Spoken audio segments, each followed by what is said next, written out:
Good morning, friends. Today we are going to start a new subject, that is thermodynamics. It is one of the important subject of mechanical engineering, जिसमें हम पढ़ते हैं heat के बारे में, जिसमें हम पढ़ते हैं एनर्जी के बारे में, जिसमें हमें पढ़ना होता है टेम्परेचर और इंटरनल एनर्जी के बारे में. कई सारी चीज़ें हैं, उसके अलावा भी कई सारी चीज़ें हैं जिसे हमें थर्मोडायनेमिक्स में पढ़ना है. थर्मोडायनेमिक्स में जैसा कि इसका नाम है थर्मोडायनेमिक्स, तो ये जो टर्म है ये थर्मो और डायनेमिक्स. थर्मो का मतलब होता है हीट, थर्मो का मतलब होता है हीट, और डायनेमिक का मतलब होता है इन मोशन. तो जो हीट मोशन में है, जो हीट मोशन में है उसे हमें यहाँ पे पढ़ना है. ठीक है, तो हम यहाँ पे क्या करेंगे थर्मोडायनेमिक्स में, पहले इसके डिफिनेशंस को हम देखते हैं. थर्मोडायनेमिक्स होता क्या है? तो जैसा कि मैंने आपसे कहा कि थर्मोडायनेमिक्स का मतलब ये है कि जैसे थर्मो है हमारा, वो क्या है, that is heat. Dynamics means motion. तो यहाँ पे वही चीज को लिखा हुआ है, the word thermodynamics means study of flow of heat. ठीक है, तो फ्लो ऑफ हीट यानी कि जो हीट मोशन में है, जो हीट फ्लो हो रहा है, उसके बारे में हमें यहाँ पे पढ़ना है थर्मोडायनेमिक्स में. थर्मोडायनेमिक्स इसलिए भी और इम्पॉर्टेंट है बीटेक स्टूडेंट्स के लिए, क्योंकि अगर हम बात करें आईएएस के एग्जाम की या फिर गेट के एग्जाम की, तो आईएएस के एग्जाम में 15 से 20 क्वेश्चन इससे पूछे जाते हैं. और अगर हम गेट की बात करें तो गेट में भी 4 से 5 क्वेश्चन थर्मोडायनेमिक्स से रहते ही रहते हैं. ठीक है, तो थर्मोडायनेमिक्स में जैसे कि आप जानते हो कि जैसा कि मैंने आपसे स्टार्टिंग में कहा, थर्मोडायनेमिक्स में हमें पढ़ना है कि ये हीट क्या है, वर्क क्या है, टेम्परेचर क्या है, एनर्जी क्या है. तो ये ओवरऑल रिलेशन को बता रहा है, ओवरऑल रिलेशन को बता रहा है. Thermodynamics science of the relation between the heat, work, temperature and energy. ठीक है, तो इन सारी चीज़ों को हमें पढ़नी है. अगर हम ब्रॉड टर्म में कहें तो अपन ये फाइंड करना है कि जो ट्रांसफर ऑफ एनर्जी होती है, जैसे कि यहाँ पे लिखा हुआ है कि transfer of energy from one place to another place, या फिर one form to another form, या फिर एक फॉर्म से दूसरे फॉर्म में एनर्जी का जो ट्रांसफर होता है उसके हम थर्मोडायनेमिक्स में पढ़ेंगे. द की कॉन्सेप्ट की अगर हम बात करें कि थर्मोडायनेमिक्स के डिफिनेशन में की कॉन्सेप्ट क्या है, तो it is the form of energy corresponding to the defined amount of, ठीक है, मैकेनिकल वर्क. अगर आप मान लो कि किसी भी चीज़ में हीट दे रहे हो, तो आप उसे क्या एक्सपेक्ट कर रहे हो. अगर हम किसी मशीन में हीट दे रहे हैं या फिर किसी भी ऑब्जेक्ट में हीट दे रहे हैं, तो वो हीट क्या करेगा, मैकेनिकल वर्क. ठीक है, तो हम ये एक्सपेक्ट करेंगे कि जहाँ भी हम हीट दे रहे हैं वो मैकेनिकल वर्क में हमें ट्रांसफर हो जाए. तो इसी को कहा गया है कि एनर्जी को वन फॉर्म से another form, one form to another form, जैसे कि अपन फर्स्ट लॉ ऑफ थर्मोडायनेमिक्स में पढ़ेंगे, या फिर हमने पहले भी पढ़ रखा है law of conservation of energy, one form to another form, heat का ट्रांसफर होता है या हीट का ट्रांसफॉर्म होता है. तो वो सारी चीज़ें अपन यहाँ पे पढ़ेंगे. थर्ड में जो टर्म्स यूज हैं हमारे, टर्म यूज हैं कि term use in the chemical thermodynamics, आप यहाँ पे देख लो कि 3 तरीके के हैं. एक हमारा सिस्टम है, सराउंडिंग है, बाउंड्री है. सिस्टम है, सराउंडिंग है, बाउंड्री है. अगर हम ये बात करें कि थर्मोडायनेमिक्स में हमें पढ़ना क्या है, तो थर्मोडायनेमिक्स में पढ़ने के लिए सबसे पहले आपको एक सिस्टम चाहिए. सिस्टम चाहिए, इसका मतलब क्या हुआ कि सिस्टम जिसके ऊपर हमें एनालिसिस करना है, जिसके ऊपर हमें रिसर्च करना है, जिसके ऊपर हमें स्टडी करनी है, डेट इज हो गया हमारा सिस्टम.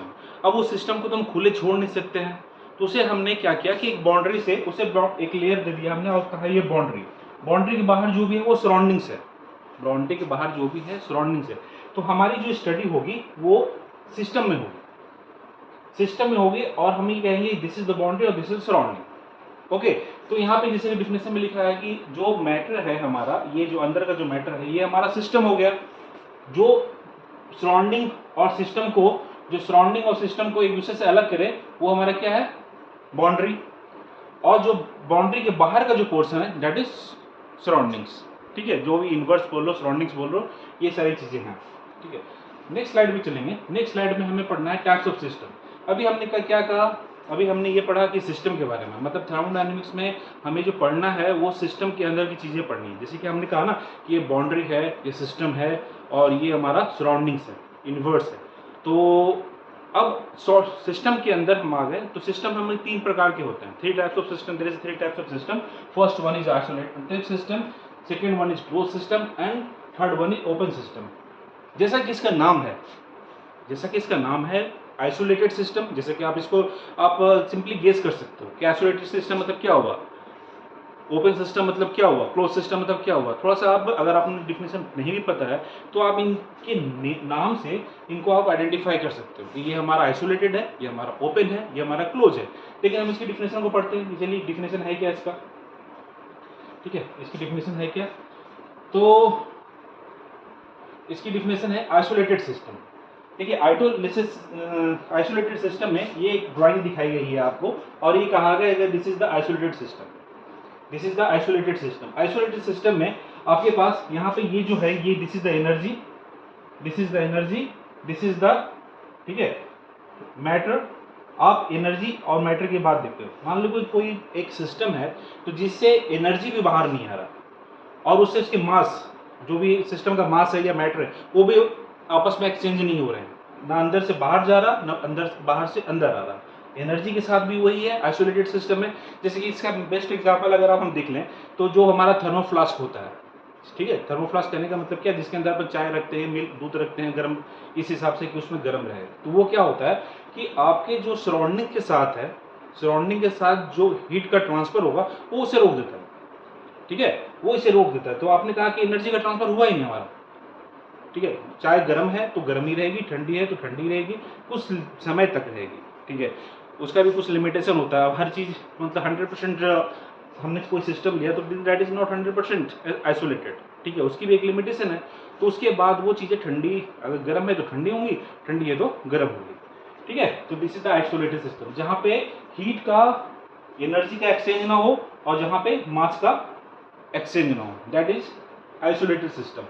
अब इसके बाद अब क्लोज सिस्टम की बात करें तो क्लोज सिस्टम कहने का मतलब क्या हुआ कि जहां एक्सचेंज ऑफ एनर्जी, ठीक है, यहाँ पे कहने का मतलब हुआ कि एनर्जी या हीट जो है वो तो एक्सचेंज हो रही है, ठीक है, लेकिन मास एक्सचेंज नहीं हो रहा। अब एक बार फिर से हम ओपन सिस्टम देखते हैं। ओपन सिस्टम देखने के बाद वापस से हम आएंगे आइसोलेटेड सिस्टम पे और क्लोज सिस्टम पे। देखिए ओपन सिस्टम हुआ है जो कि जिसमें हीट और मैटर दोनों, हीट और मास दोनों का एक्सचेंज हो, ठीक है। अगर कोई सिस्टम है और आपने उसको हीट दिया है और वो सराउंडिंग के साथ ऐसे डायरेक्ट कांटेक्ट में है, तो वहां पे क्या होगा, हीट का भी एक्सचेंज होगा और मैटर का भी एक्सचेंज होगा, मास का भी एक्सचेंज होगा।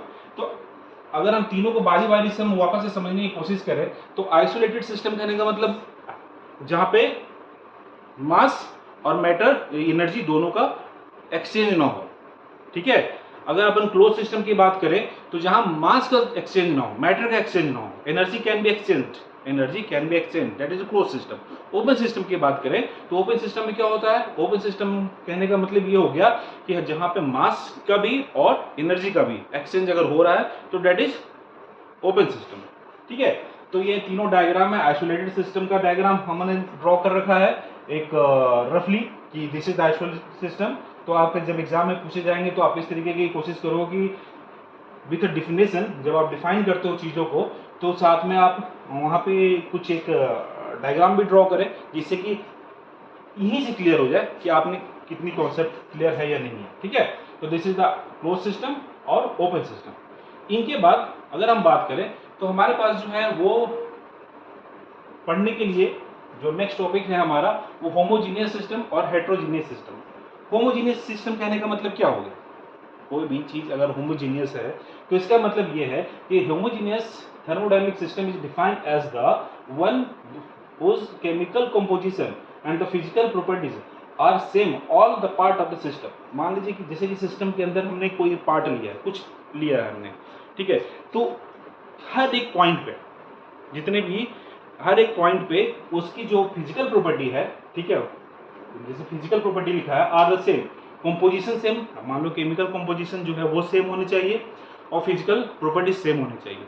तो इस तरीके का जो भी हमारा सिस्टम होगा, इस तरह का जो भी हमारा सिस्टम होगा वो होमोजीनियस सिस्टम कहेंगे। फिर से मैं समझा रहा हूँ होमोजीनियस सिस्टम किसे कहते हैं। होमोजीनियस सिस्टम कहने का मतलब ये हो गया कि आपके पास जो भी कंपोजिशन है, ठीक है, ऐसा सिस्टम, ऐसा थर्मोडायनेमिक सिस्टम जिसमें केमिकल कंपोजिशन और साथ में उसकी फिजिकल प्रॉपर्टी हर एक पॉइंट पे सेम है। अगर हर एक पॉइंट पे उसकी केमिकल कंपोजिशन सेम है, फिजिकल प्रॉपर्टी सेम है, तो उसे हम कहेंगे होमोजीनियस सिस्टम। अगर हम बात करें हेट्रोजीनियस सिस्टम की, तो जैसा कि होमोजीनियस सिस्टम में आपने पढ़ लिया है, होमोजीनियस सिस्टम में क्या होता है, होमोजीनियस सिस्टम में हर एक पॉइंट पे केमिकल कंपोजिशन और फिजिकल प्रॉपर्टी सेम है। तो हेट्रोजीनियस सिस्टम में अलग होगा। तो यहाँ पे देखिए लिखा हुआ है heterogeneous system is defined as the consisting of the two और मोर होमोजीनियस बॉडी।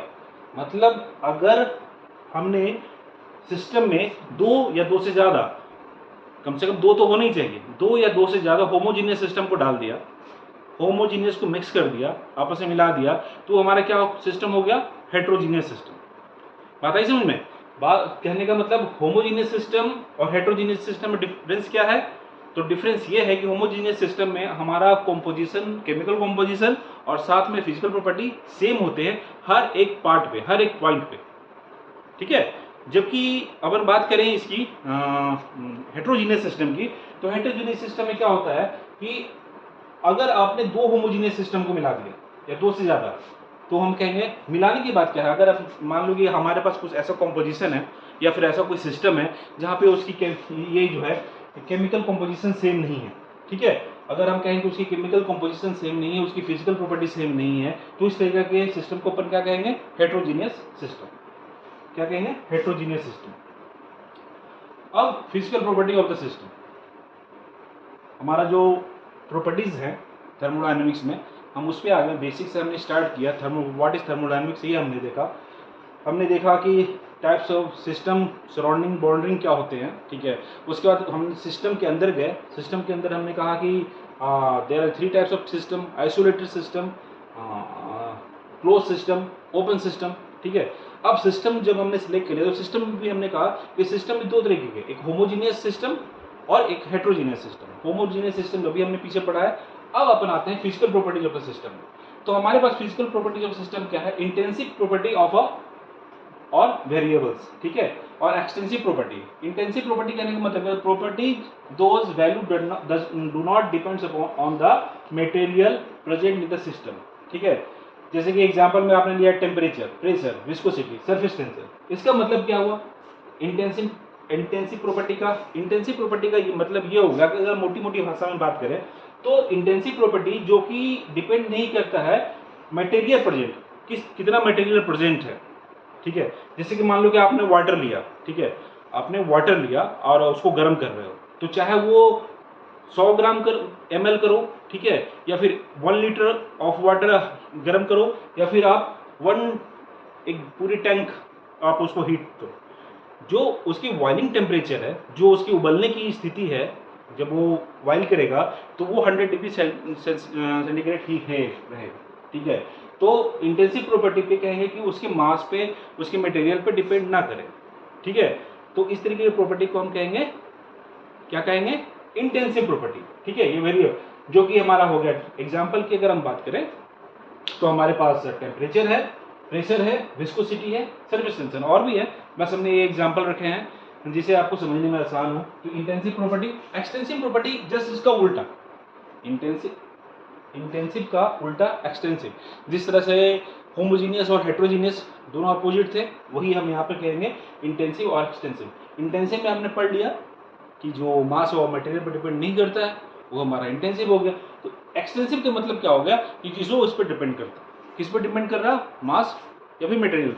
तो जो डिफिनेशन है देखिए, property those values depends upon the amount of the material present in the system, जो कि सिस्टम में प्रेजेंट है, जैसे कि हमारा मास है, वॉल्यूम है, एनर्जी है, हीट है, कैपेसिटी है, एंट्रोपी है। These properties depends upon the material या amount of material, amount of mass present in the substance और सिस्टम, ठीक है। तो इसकी हम बात कर रहे हैं। अब इंटेंसिव प्रॉपर्टी समझ लिए, एक्सटेंसिव प्रॉपर्टी समझ लिए। इसके बाद क्या है, इसके बाद आपके थर्मोडायनामिक प्रोसेस है, ठीक है। This are the basic process. इसके अलावा भी आपके आएंगे थर्मोडायनामिक्स में। तो हम यहाँ पे बेसिक थर्मोडायनामिक्स की बात कर रहे हैं। तो बेसिक थर्मोडायनामिक्स में एक हमारा साइक्लिक प्रोसेस आ गया, दूसरा हमारा रिवर्सिबल प्रोसेस आ गया, तीसरा इरिवर्सिबल प्रोसेस आ गया, आइसोथर्मल प्रोसेस आ गया, एडियाबैटिक प्रोसेस आ गया, ठीक है। अब देखिए, जैसा कि मैंने कहा कि कई डिफिनेशंस या कई पॉइंट्स में उसकी जो नेम है, उसका जो नाम रखा हुआ है, वो भी बहुत चीज़ डिफाइन कर देता है, ठीक है ना। ये कोई ज़रूरी नहीं कि उसकी डिफिनेशन को हम एज इट इज याद करें। साइक्लिक प्रोसेस मतलब साइक्लिक प्रोसेस, ठीक है, एक साइकिल में हो, ठीक है। रिवर्सिबल मतलब जहाँ से स्टार्ट हुआ अगर वहाँ पे आ गया, अगर ये गया इस तरीके से, वापस उसी पॉइंट पर आ सकता है। वही अगर यहाँ से स्टार्ट किया, इस पोर्शन से स्टार्ट किया, इस पोर्शन से इस पोर्शन तक जा रहा है और वापस इस पोर्शन से इस पोर्शन पे आ रहा, तो हम उसे कहेंगे रिवर्सिबल प्रोसेस, ठीक है। इरिवर्सिबल प्रोसेस यहाँ से यहाँ गया, वापस जा ही नहीं रहा, तो that is irreversible process. Isothermal process और एडियाबेटिक प्रोसेस थोड़ा टेक्निकल है, तो इसको हम विद एग्जांपल समझने की कोशिश करेंगे। देखिए अब साइक्लिक प्रोसेस पे आ गए। जैसे कि मैंने आपसे कहा साइक्लिक प्रोसेस में क्या हो रहा है, कोई साइकिल की फॉर्म में दिखाया गया है, ठीक है, यानी कि ये जो प्रोसेस है वो इस यहाँ से स्टार्ट हो रहा है, पॉइंट 1 यहाँ देखिए, 2 देखिए, ये एरो आपको दिख रहा है यहाँ से, ये एक साइकिल में प्रोसेस हो रहा है हमारा, ठीक है, कंप्लीट प्रोसेस या इन साइकिल। जैसे कि डिफिनेशन पढ़ के देखिए, when a system in a given initial state goes through various process and the finally return to its initial state, the system has undergo a cyclic process। अब जहां से start ये portion start हो रहा है और इसी पाथ को फॉलो कर रहा है, तो this is cyclic process. Reversible process के बाद क्या करें, तो डिफाइन एज क्या सा process, process that once having that track place it can be reversed. मतलब कि दो यहाँ पे आपके एक डायग्राम दिखाया गया है जिसमें पॉइंट 1 और पॉइंट 2 दिखाया गया है, ठीक है, पॉइंट 1 और पॉइंट 2 दिखाया गया है। अब पॉइंट 1 में 2 में तक जाने के यहाँ पे दो रास्ते बताए गए हैं। एक रास्ता बताया गया है कि यहाँ से स्टार्ट कीजिए, इस पाथ को फॉलो कीजिए। दूसरा ये बताया गया है कि ये जो रेड वाली लाइन है इसको फॉलो कीजिए। तो इसमें कहा है कि अगर यहाँ से स्टार्ट हो रहा पॉइंट 1 से, this is the state, point 1 से स्टार्ट हो रहा पॉइंट 2 तक जा रहा है हमारा अगर कोई प्रोसेस, तो और वापस से उसी पॉइंट को फॉलो करते हुए रिवर्स हो जाए, तो this is the reversible process, ठीक है। इरिवर्सिबल प्रोसेस की अगर हम बात करें, इरिवर्सिबल की बात करें तो देखिए इरिवर्सिबल प्रोसेस में है क्या। इरिवर्सिबल प्रोसेस जैसे कि डायग्राम इसके पहले रिवर्सिबल में भी था, इरिवर्सिबल में इस पाथ को फॉलो करने के लिए मैंने कहा दो पॉइंट्स है, पॉइंट 1 और पॉइंट 2 तक जाने के दो रास्ते हैं, एक इस रास्ते से जा रहा है, दूसरा इस रास्ते से जा रहा है। अगर इस रास्ते से जा रहा है और ये वापस नहीं आ सकता, ठीक है, अगर इस वाले पाथ को फॉलो कर रहा है और इसकी रिटर्न नहीं है, वन वे रास्ता है, ठीक है, आप ये समझ लीजिए सिंपल ले लैंग्वेज में कि वन वे है, the way is one way, आने वाले उसका कोई भरोसा नहीं, तो this is the irreversible process. अब आते हैं एडियाबेटिक प्रोसेस में। देखिए एडियाबेटिक प्रोसेस और आइसोथर्मल प्रोसेस दो तरीके के प्रोसेस हैं। इसमें थर्मोडायनेमिक्स में वेरी इंपॉर्टेंट प्रोसेस, तो पहले इसकी डिफिनेशन हम देखते हैं। आप यहाँ देखिए, thermodynamics process during which heat energy is transferred to और फ्रॉम द सिस्टम, ठीक है, हीट एनर्जी का आदान प्रदान होना चाहिए, जो कि ट्रांसफर होना चाहिए। Heat energy, if heat energy is transferring, ठीक है, तो फिर हमारा the thermodynamic process during which heat energy is transferred 2 और 4, ठीक है, 2 और 4 अगर हो रहा है सिस्टम में तो हम उसे कहेंगे एडियाबेटिक प्रोसेस। अब एडियाबेटिक प्रोसेस के बाद एक टर्म और मैंने बताया आपको, क्या बताया, एडियाबेटिक प्रोसेस के बाद एक टर्म और है हमारा आइसोथर्मल प्रोसेस। आइसोथर्मल प्रोसेस जो है एक स्लो प्रोसेस है, ठीक है, अभी आप आगे जब थर्मोडायनेमिक्स पढ़ोगे डिटेल से तो हम देखेंगे। एडियाबेटिक एक फास्ट प्रोसेस है, आइसोथर्मल एक स्लो प्रोसेस है। स्लो प्रोसेस में क्या हो रहा है, thermodynamic process that take place at a constant temperature, जो कि एक तो कांस्टेंट टेम्परेचर, यहाँ पे लिखा हुआ भी एग्जांपल में, usually a slow process like a balloon expanding blowing sowing during the day, ठीक है।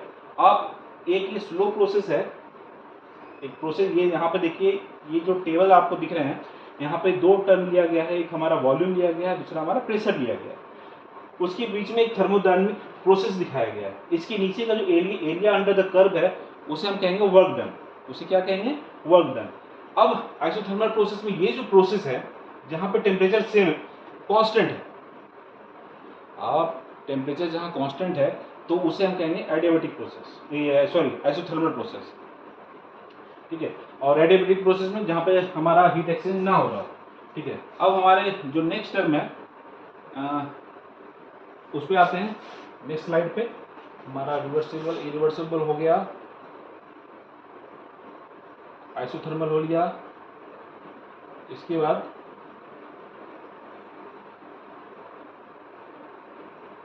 देखिए यहाँ पे कुछ डिफरेंस बताए गए हैं आपके रिवर्सिबल और इरिवर्सिबल प्रोसेस में।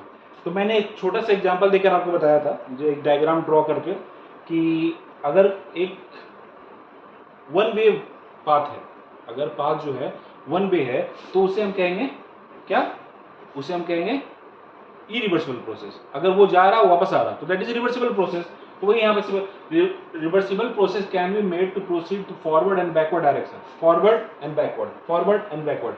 और ये can place in the one direction, अगर इधर जा रहा है तो इधर ही जा रहा है, वापस नहीं आ रहा, वन वे हो गया. The driving force for the reversible process is small since the process proceed in small step.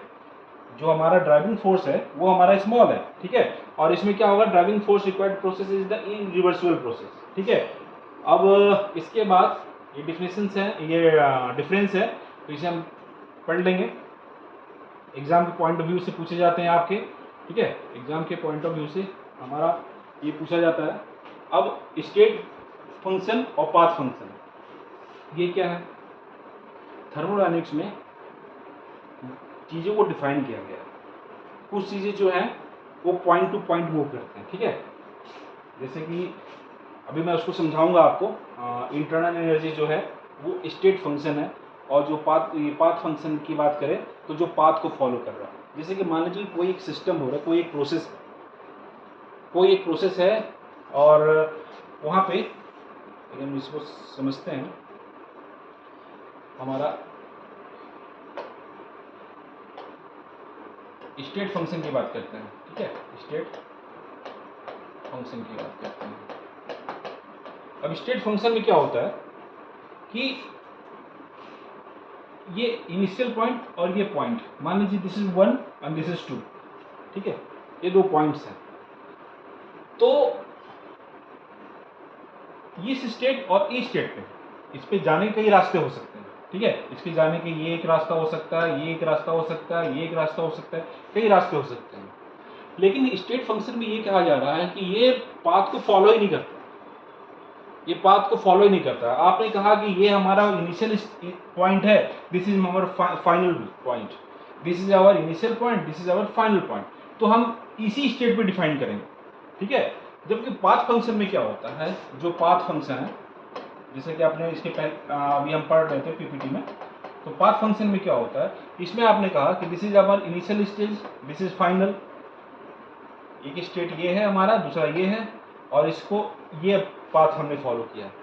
तो ये कुछ थर्मोडायनेमिक्स प्रॉपर्टीज जो हैं वो पाथ पे डिपेंड करते हैं. कुछ जो प्रोसेस हैं वो पाथ को फॉलो करते हैं, कुछ जो है स्टेट को. इनसे कोई मतलब नहीं है कि इसको फॉलो कर रहे हैं, इसको फॉलो कर रहे हैं. इससे मतलब है कि हमने ये हमारा इनिशियल है, ये हमारा पॉइंट है, तो जो इनिशियल पॉइंट और फाइनल, यानी इनिशियल स्टेट और फाइनल स्टेट पे डिपेंडेंट हो उसे अपन कहेंगे स्टेट फंक्शन, और जो पाथ पे डिपेंडेंट हो उसको हम कहेंगे पाथ फंक्शन, ठीक है. चलिए वापस से पीपीटी पे जाते हैं. अब इसके कुछ एग्जांपल जो है हमारे हो गए, internal energy, enthalpy, entropy, free energy. Path function के जो एग्जांपल हो गए वो हमारा वर्क डन तो पाथ पे ही फॉलो करेगा ना. नेक्स्ट,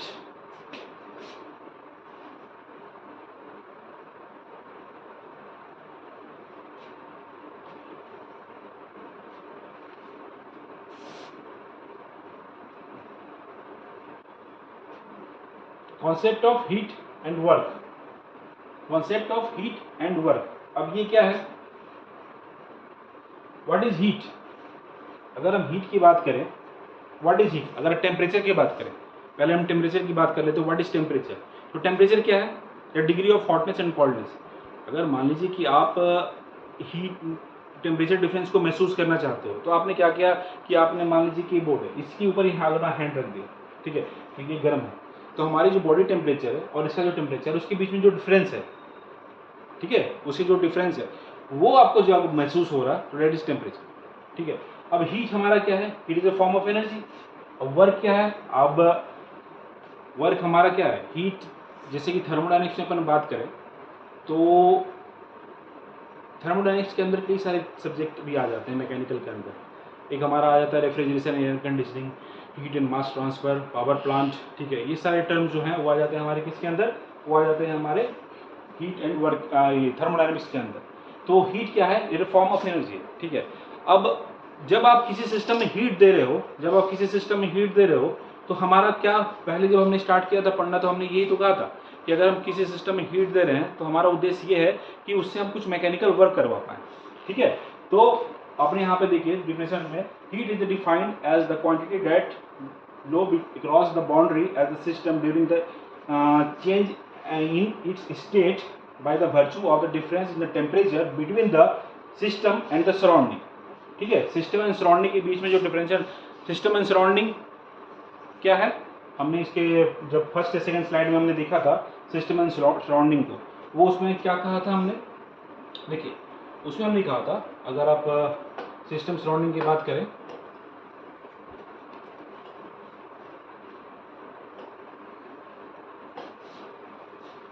तो हमने कहा था कि मान लीजिए कोई भी थर्मोडायनेमिक सिस्टम है, दिस इज योर सिस्टम, ठीक है, दिस इज योर सिस्टम, ये हमारा सिस्टम हो गया, ये क्या है, बाउंड्री है, और बाउंड्री के बराबर बाहर जो है ये क्या है, हमारा सराउंडिंग्स है, ठीक है, जो कि यूनिवर्स आप कहते हो। तो दिस इज सिस्टम, हमें पढ़ना है सिस्टम के अंदर क्या चल रहा है, हमें पढ़ना है क्या, सिस्टम के अंदर क्या चल रहा है, ठीक है। तो हमारी पीपीटी में वही चीज बताई गई है अभी,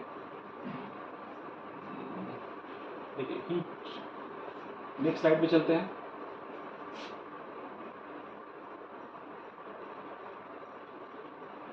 वर्क हमने कर लिया, ठीक है। अब compression surrounding to the work और सिस्टम और एक्सपेंशन। अब यहाँ पे देखिए सिस्टम को समझने के लिए अपन क्या करेंगे, हमारे पास हमने एक कंटेनर लिया, एक जार लिया है, जार के अंदर हमने कहा डिफाइन कर दिया कि this is the pressure, this is the volume, ठीक है। अब यहाँ पे वर्क आपने मान लीजिए कि ये इन द प्रिंसिपल ऑफ, इसको हम समझने के लिए एग्जांपल ले सकते हैं कि आपने उसके एग्जांपल लिया इंजन का, तो इंजन के अंदर क्या होता है कि पिस्टन एक सिलेंडर होता है, ठीक है। तो दिस इज योर सिलेंडर और ये इसे पिस्टन मान लीजिए, आपने अगर इस पर कोई वर्क डन किया है और इसको आपने सप्रेस किया है, तो इसके अंदर आपने क्या किया है, इसके प्रेशर को इंक्रीज किया है, आपने इसके प्रेशर को इंक्रीज किया, जैसे ही ये रिलीव करेगा तो ये ऊपर की तरफ वर्क करेगा, ठीक है। अब यहाँ पे चीजें कैसे चेंज होंगी, यहाँ पे देखिए चीजें कैसे चेंज होंगी, आपने यहाँ पे वॉल्यूम को कम किया, प्रेशर को इंक्रीज किया, यहाँ पे क्या हो रहा, वॉल्यूम इंक्रीज हो रहा, प्रेशर कम हो रहा, ठीक है। तो ये हमारा सिस्टम, वही चीजें यहाँ पे भी समझाई गई है। वर्क डन कैसे कैलकुलेट करेंगे, P equals to W equals to P into V, P क्या है हमारा प्रेशर और V क्या है वॉल्यूम, ठीक है।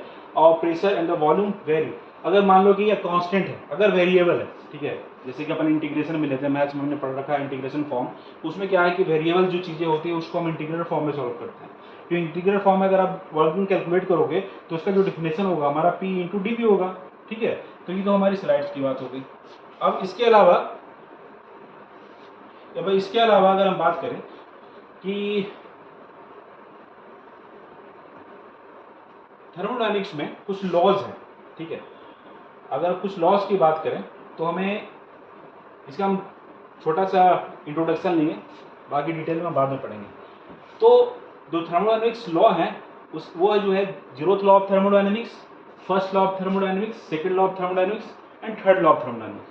फर्स्ट लॉ ऑफ थर्मोडायनेमिक्स में अपन टेम्परेचर के बारे में पढ़ते हैं। सेकंड लॉ ऑफ थर्मोडायनेमिक्स जिसमें हमें इंटरनल एनर्जी पे कॉन्सेंट्रेट करना है, और सेकंड में एंट्रोपी पे, और थर्ड पे हमारा एब्सोल्यूट जीरो। यहाँ पे देखेंगे किस तरीके से एब्सोल्यूट जीरो का मतलब क्या हुआ, ठीक है। जीरोथ लॉ ऑफ थर्मोडायनेमिक्स में मान लीजिए कि हमारा सिस्टम है ए, बी और सी, ठीक है, ये तीन सिस्टम है ए, बी और सी। तो यहाँ पे मान लो कि ए का टेम्परेचर इसके इक्वल है और बी का टेम्परेचर इसके इक्वल है, ठीक है। कोई तीन बॉडी है और हमने ये कह दिया कि A temperature of A is equal to temperature of C, temperature of B is equal to temperature of C. तो इसका मतलब हो गया टेम्परेचर ऑफ ए और बी इक्वल है।